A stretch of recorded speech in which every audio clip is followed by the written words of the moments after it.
At the start of March, both J.P. Morgan and Goldman Sachs predicted gold would soon hit $3,000 per ounce. By the middle of March, it had happened. Call the proud Americans of the Patriot Gold Group today before it's too late. Patriot Gold Group is Consumer Affairs' top-rated gold IRA dealer 7 years in a row. Call 888-753-1647. Good evening. I'm still reporting on Trump's victory over small-time left-wing D.C. judges. Early this morning, it was announced that Supreme Court Chief Justice John Roberts had blocked a radical Obama appointee, Maryland District Court Judge Paula Innis, from demanding the Trump administration return alleged MS-13 gang member Kilmar Garcia back to the U.S. from a prison in El Salvador. Judge Innis had ruled on Friday that Garcia had been illegally deported and had to be returned to the U.S. before midnight tonight. The Trump administration had asked the Supremes to block that order. The United States does not control the sovereign nation of El Salvador, nor can it compel El Salvador to follow a federal judge's bidding. Justice Roberts agreed with the administration and blocked the order yesterday.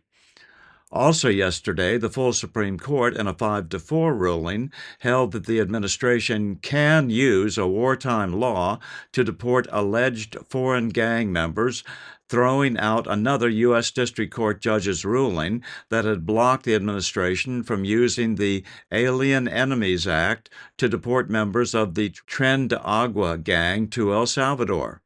However, the order apparently insists on some sort of hearing. AEA detainees, that's Alien Enemies Act, must receive notice after the date of this order that they are subject to removal under the Act. The notice must be afforded within a reasonable time and in such a manner as will allow them to actually seek habeas corpus relief in the proper venue before such removal occurs.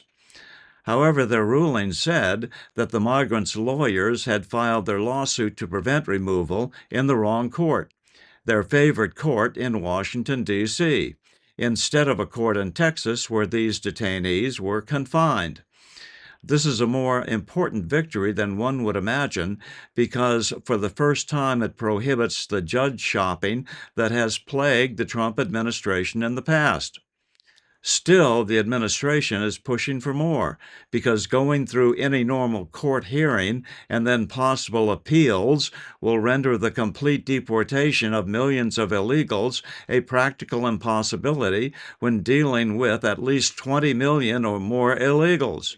And that's exactly what the America-hating left wants to happen. President Trump reacting to the news on Truth Social. He wrote this: the Supreme Court has upheld the rule of law in our nation by allowing a president, whomever that may be, to be able to secure our borders and protect our families and our country itself. A great day for justice in America. Attorney General Pam Bondi also weighing in on the Supreme Court's decision on X, writing this: the Supreme Court sides with the Trump administration on the Alien Enemies Act. Tonight's decision is a landmark victory for the rule of law.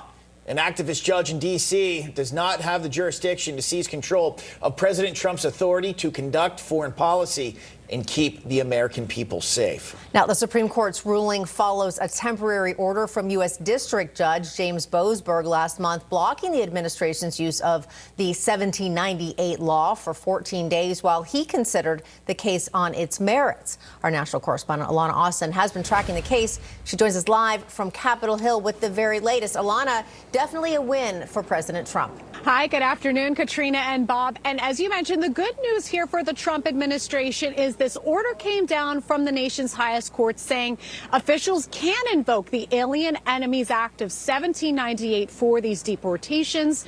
Homeland Security Secretary Kristi Noem celebrating this decision. Today is a bad day to be a terrorist in the United States of America. Today, the Supreme Court came out with a decision that reaffirmed President Trump was correct in using his authority on using the Alien Enemies Act to deport terrorists out of this country.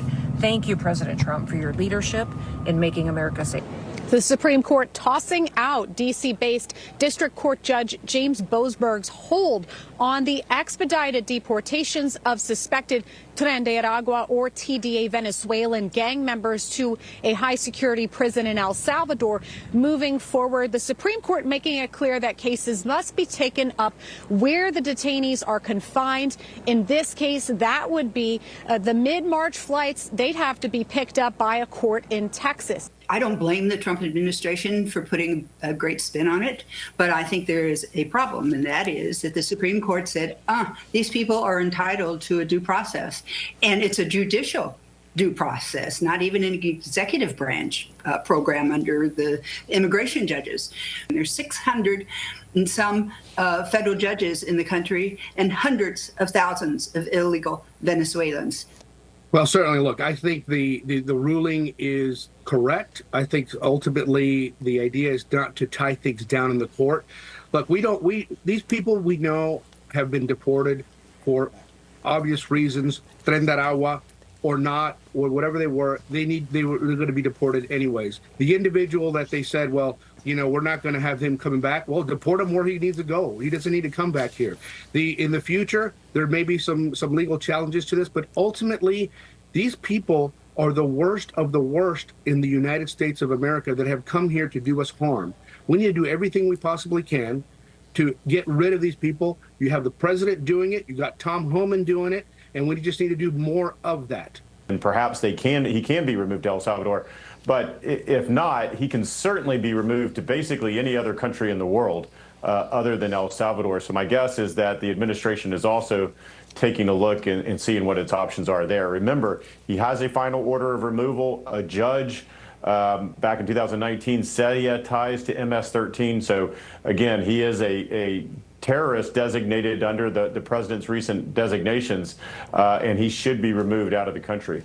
That's exactly right. So that's what he's doing. Ultimately, we have to get these people out no matter how it is. If they have to use the courts, but do it quickly, because ultimately that costs us money. Now we have to spend on courts that ultimately are going to hopefully send them to El Salvador or other places, all these people that need to be deported. At the end of the day, what's going to happen here is whatever markings they have on their body, whatever they have, there is more than enough evidence against them, and that's why they're being picked up, and that's why they're being rounded up from other parts of the country and ultimately deported. They're also reportedly planning to fine migrants under deportation orders up to $998 a day if they fail to leave the United States, and also to seize their property if they don't pay, and those are according to documents reviewed by Reuters. They're going after him criminally and now in the civilly as well with these penalties and fines.